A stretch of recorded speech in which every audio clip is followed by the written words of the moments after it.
Comment sortir de la dépression grâce au voyage solo? C'est ce que nous allons voir dans la vidéo d'aujourd'hui. Alors, pourquoi est-ce qu'on rentre en dépression? Alors, il y a plusieurs raisons. Ça peut être parce que tu vis dans des sociétés occidentales.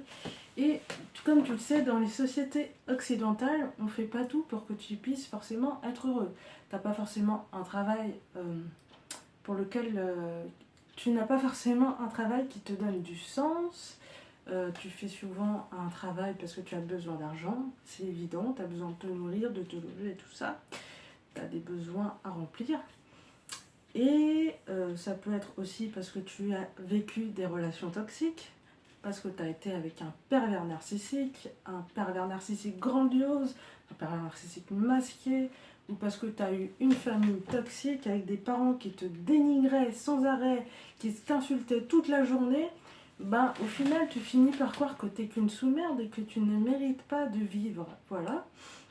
Ou parce que tu as vécu du harcèlement scolaire, du harcèlement au travail. Dans pas mal de travail, malheureusement, il y a pas mal de management toxique et c'est pas bon pour toi. Voilà. Donc, j'aimerais te partager mon expérience de voyage solo à Lisbonne et comment ça m'a aidé à me sentir mieux. Voilà. Donc si tu ne me connais pas, moi c'est Sakili Nouma et sur cette chaîne, je parle du PN masqué et d'hypersensibilité. Donc n'hésite pas à t'abonner. Si le sujet t'intéresse et pense bien cliquer sur la cloche pour bien être au courant des prochaines vidéos. Je vais boire un peu parce que je commence un petit peu à déshydrater. Voilà. Donc, si tu as l'habitude de regarder mes vidéos, si tu as suivi un petit peu, il y a 4 mois, mais j'étais complètement perdue, j'étais pas bien du tout. Alors, il y a plusieurs raisons à ça. Parce que déjà, j'avais un travail en temps partiel, j'animais des ateliers d'échecs à l'école primaire. Et je gagnais pas beaucoup vu que c'était que du temps partiel. Et comme moi, je vis à Paris, c'est vraiment compliqué. Franchement, c'est très très compliqué. Et voilà, même avec les aides de l'État et tout ça, c'est rien du tout. Voilà. Donc c'est pour ça que j'étais pas bien, que j'ai fait limite une dépression. Je voyais un psychologue et tout ça. Ça va beaucoup mieux parce que déjà j'ai trouvé une formation en tourisme, ça c'est cool. Et aussi quand je suis partie à Lisbonne, ça m'a permis de me remettre les idées en place et c'est de ça que j'aimerais c'est ça que j'aimerais te partager aujourd'hui. Donc pourquoi partir seul? Parce que partir seul dans une destination que tu... Pourquoi partir... je vais la refaire. Pourquoi partir seul? Alors partir seul c'est bien parce que quand tu es tout seul, tu dois choisir tes activités toi-même, tu dois choisir ton restaurant et tu te prouves à toi-même des choses dont tu penses que tu n'étais pas capable. Alors, quand je suis partie à Lisbonne, j'ai trouvé que j'étais très débrouillarde parce que déjà, je parle pas portugais. Bon, après, moi, je parle espagnol et anglais, mais bon.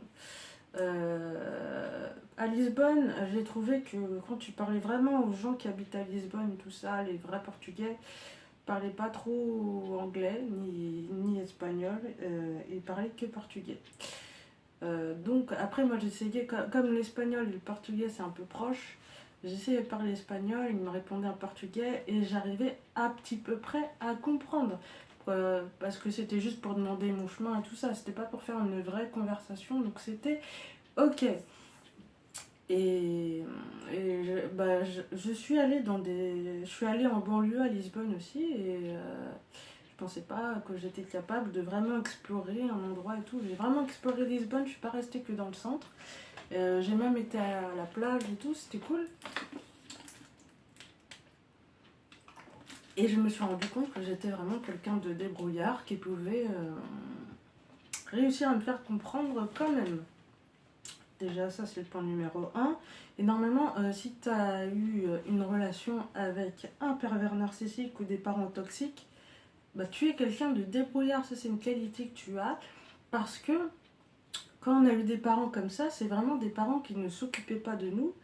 Ils nous disaient qu'on était des sous-merdes carrément, qu'on savait rien faire et que sans eux on pouvait rien faire. Mais ils ne nous aidaient pas non plus à faire des choses, tu vois. Moi j'ai quasiment, depuis que je suis pas avec mes parents, j'ai appris pas mal de choses toute seule.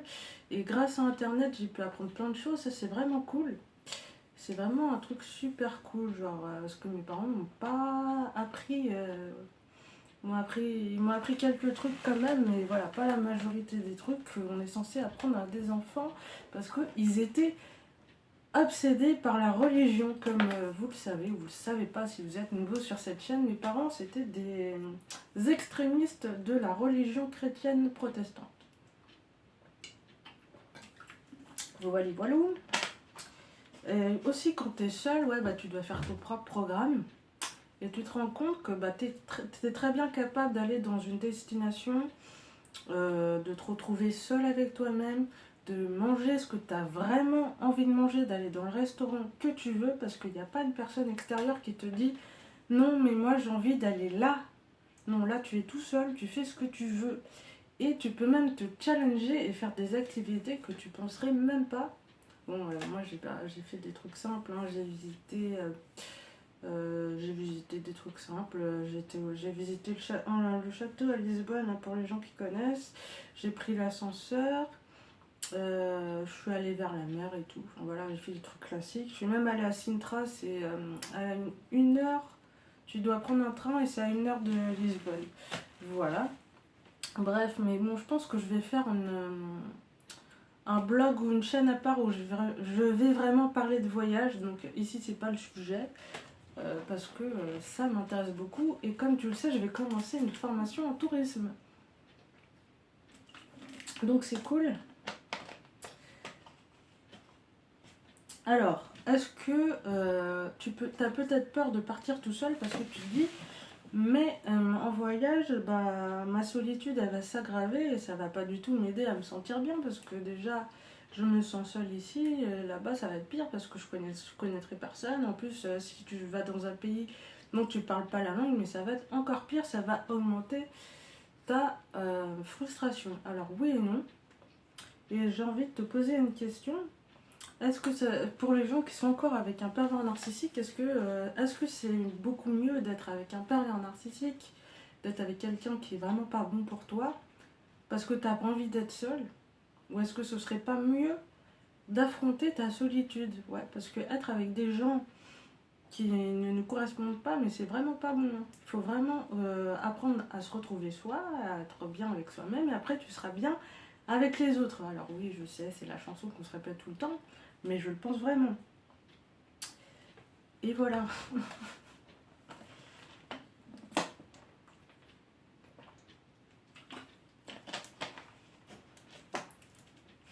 Voilà, donc aussi, en fait, moi j'ai rencontré des gens, hein, quand je suis allée à Lisbonne parce que j'ai utilisé une application qui s'appelle Couchsurfing. Donc à la base, c'est une application où tu pouvais partager ton canapé avec des étrangers, comme ça tu avais un échange de culture et tout. On a un peu perdu ça, mais tu as toujours des events et tout. Et moi j'étais allée à un event où c'était un concert de fado. Alors le fado, c'est une musique portugaise. Et j'ai rencontré des filles et c'était cool. Et justement, il y a une des filles, à chaque fois qu'on faisait une activité, elle me disait, qu'est-ce que tu veux vraiment faire, vraiment? Et moi, je vous pose la question, qu'est-ce que vous voulez vraiment faire? Pas qu'est-ce que les gens veulent que vous fassiez, qu'est-ce que vous voulez vraiment au fond de vous? Ça, c'est la question que je vous pose. Qu'est-ce que tu veux vraiment aujourd'hui? Et voilà. Donc ça, c'était cool. Donc pour récapituler, alors c'est normal, oui, c'est normal d'être en dépression. C'est pas forcément ta faute parce que tu as eu des parents toxiques, parce que tu es dans une situation financière difficile, parce que tu as été au chômage et tout ça, ou tu l'es encore actuellement, ou parce que dans nos sociétés, on nous met la pression, il faut être le meilleur, il faut être le plus fort. Si t'as pas gagné 2000 € avant tes 25 ans, bah t'es qu'une merde, tu vois, des trucs comme ça. Si t'as raté ton permis 5 fois, t'es une merde et tout. Enfin voilà, tu vois le truc. Non, en fait. Et aussi avec les réseaux sociaux, le fait qu'on se compare tous les uns aux autres, mais je trouve ça vraiment, mais vraiment néfaste et toxique. Donc vraiment, si vous pouvez réduire un petit peu, ou vous concentrer vraiment sur des contenus euh, qui vous élèvent plutôt que de vous concentrer sur des contenus négatifs, c'est vraiment, ce serait vraiment top. Voilà, c'était mon expérience que je voulais partager avec toi. Et aussi, par rapport à mon expérience de vie, comme vous avez pu le remarquer sur les vidéos, il y a 4 mois, mais ça n'allait pas du tout. Bah, il peut s'en passer des choses en 4 mois. Et moi, ce que je pense, c'est que plus tu es négative et plus tu seras dans une spirale de négativité. Et c'est un cercle vicieux, c'est un cercle infernal. Et quand tu commences à aller bien, à sentir bien, ben ça, autour de toi, ça va être pareil, il y aura plus de choses positives et tout. Et je pense que vraiment, les choses, elles commencent par vous, ça commence par vous au fond de vous. Et voilà, en fait, c'est pas l'inverse, c'est pas l'environnement, c'est d'abord toi, comment tu te sens à l'intérieur de toi. Et même si c'est la merde autour de toi, en fait, c'est ton ressenti, ta perception qui change tout. Et quand tu es en dépression, en fait, ta perception, elle est vraiment au plus bas et tout ça.